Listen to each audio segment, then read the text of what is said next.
राजेंद्र पाल गौतम नाम आपने शायद ना सुना हो, लेकिन ये कांग्रेस पार्टी की तरफ से अभी हाल ही में उत्तर प्रदेश के इंचार्ज बनाकर भेजे गए हैं। कहने को उत्तर प्रदेश एक कांग्रेस पार्टी के लिए बड़ा महत्वपूर्ण राज्य है, क्योंकि वो बड़े दशकों से वहाँ पर अपने रिवाइवल की कोशिश कर रही है। और अब क्योंकि उत्तर प्रदेश में आने वाले समय में चुनाव है, तो ये एक नई एक्सपेरिमेंटेशन के तहत उन्होंने इस व्यक्ति को वहाँ पर भेजा है। राजेंद्र पाल गौतम दलित समाज से आते हैं। कांग्रेस पार्टी का उद्देश्य है कि इनके अपॉइंटमेंट के थ्रू वो दलित समाज के वोट को कंसोलिडेट कर पाए। लेकिन सरप्राइजिंग बात इस पूरी गेम के पीछे ये है कि ये राजेंद्र पाल गौतम जो हैं, ये पहले आम आदमी पार्टी से जुड़े हुए थे। दिल्ली की आम आदमी पार्टी की टिकट से इन्होंने सीमापुरी की कॉन्स्टिट्यूएंसी से इन्होंने चुनाव भी लड़ा था। उसके बाद ये कैबिनेट मंत्री भी रहे। वहाँ से छोड़कर ये पार्टी कांग्रेस में आ गए। अब कांग्रेस में आने के बाद उनको ये एक नई पोजीशन यहाँ पर दी गई है। पूरे कांग्रेस की गलियारों में चर्चा ये चल रही है और उत्तर प्रदेश की राजनीति में चर्चा ये चल रही है कि आज जिस प्रकार से राजेंद्र पाल गौतम जी जब जाते हैं उत्तर प्रदेश में, तो हर जगह जगह पर, हर कस्बे में उनका स्वागत तो ऐसे हो रहा है जैसे कि वो कांग्रेस के वहाँ के प्रदेश कांग्रेस चीफ बन गए हैं। अब सवाल यहाँ पर ये उठता है कि आफ्टर ऑल पार्टी चाहती क्या है? अगर वो दलित वोट्स को कंसोलिडेट करने की रणनीति बनाकर उत्तर प्रदेश में उतरी है, तो सबसे बड़ा क्वेश्चन ये उठता है कि आपको क्या उत्तर प्रदेश के अंदर से एक ऐसा व्यक्ति नहीं मिल पाया, एक ऐसा चेहरा नहीं मिल पाया कि जिसके भरोसे आप राजनीति को वहाँ पर आगे बढ़ा पाते? आपको दिल्ली जैसे राज्य से एक व्यक्ति को पहली बात भेजने की आवश्यकता क्यों पड़ी? दूसरा, आज तक कांग्रेस पार्टी इस चीज़ को लर्न नहीं कर पाई जिसको वो टक्कर देना चाहती है भारतीय जनता पार्टी की। उसके पास एक कैडर की कमी है। भारतीय जनता पार्टी एक कैडर बेस्ड पार्टी है। ग्रामीण इलाकों से लेकर अर्बन एरियाज तक उसके पास एक वेल इस्टेब्लिश्ड कैडर है। एक ऐसा समर्थकों का वहाँ पर उसके पास जोड़ है जो पार्टी का काम करते हैं।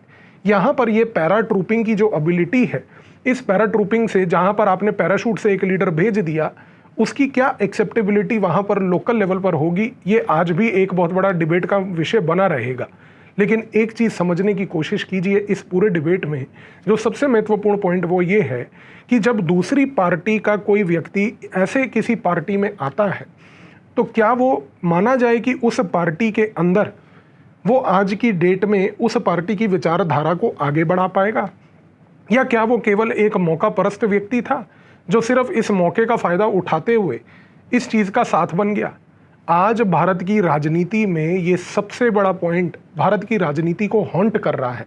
आप कोई भी पार्टी ले लीजिए, चाहे भारतीय जनता पार्टी हो या कांग्रेस हो या कोई अन्य पार्टियां हों, आप हर जगह एक चीज़ कॉमनली ऑब्जर्व करते हैं कि लोग एक जगह से दूसरी जगह स्विच कर लेते हैं ओवरनाइट पार्टीज़ को। लेकिन सबसे बड़ा सवाल यहाँ पर यह उठता है कि नया बंदा बाहर से दूसरी पार्टी से आया हुआ, वो पार्टी के लिए फ़ायदेमंद ज़रूर हो सकता है, पर क्या वो पार्टी की विचारधारा को आगे बढ़ा पाएगा या नहीं? सबसे महत्वपूर्ण सवाल ये होता है, क्योंकि पार्टी विचारधारा एक लंबे समय से डेवलप करती है और उस विचारधारा से जुड़े हुए लोग उस विचारधारा को आगे बढ़ाने का भी काम करते हैं। पैरा ट्रूप से आए हुए, पैराशूट से इस तरीके से भेजे गए कैंडिडेट्स सत्ता तो आपको प्राप्त कर देंगे, शायद चुनाव जीत भी जाएंगे, लेकिन इस केस में ये याद रखिएगा कि चुनाव जीतना एक चीज़ है और विचारधारा को डीपन करना दूसरी चीज़ है। तो क्या भारत की राजनीति आज इस मोड़ पर आ चुकी है? क्या राजनीतिक पार्टियां आज की डेट में एंड ऑफ आइडियोलॉजी यानी कि विचारधारा इररेलेवेंट बनाती जा रही हैं? क्योंकि जिस प्रकार से आज राजनीति में प्रक्रिया दिख रही है, वो डेफिनेटली एक पॉजिटिव साइन कम्युनिकेट नहीं करती। लेकिन हाँ, अगर किसी भी समुदाय की राजनीति करनी है, तो अंत में आज पॉलिटिकल साइंटिस्ट अक्सर ये बात बोलते हैं कि जब तक उसी समुदाय का व्यक्ति उस ग्रासरूट लीडरशिप से निकल के बाहर नहीं आता, तब तक राजनीति इनकम्प्लीट रहेगी। तो आज कांग्रेस पार्टी के लिए भी सवाल सबसे बड़ा यही है कि अगर वो दलित समुदाय को एकजुट करके दलित समुदाय का वोट उत्तर प्रदेश में प्राप्त करना चाहती है, तो क्या उनको दलित समाज के अंदर से उत्तर प्रदेश में किसी भी प्रकार का कोई लीडर निकला नहीं, कोई मिला नहीं जिसको वो एक विचारधारा के तहत आगे बढ़ाकर फ्यूचर में सस्टेन करके नर्चर कर सकते थे? तो राजनीतिक पार्टियों में ये जो एंड ऑफ आइडियोलॉजी डिबेट है, ये आने वाले समय में, आने वाले राज्यों के चुनावों में कैसे अनफोल्ड करता है, ये एक बड़ी दिलचस्प सी चीज़ होगी देखने की। तो देखते रहिए क्या होता है। फिलहाल इस मोमेंट पर उत्तर प्रदेश की राजनीति डेफिनेटली इन पर्टिकुलर इवेंट्स की वजह से गरमाई हो रही है। धन्यवाद।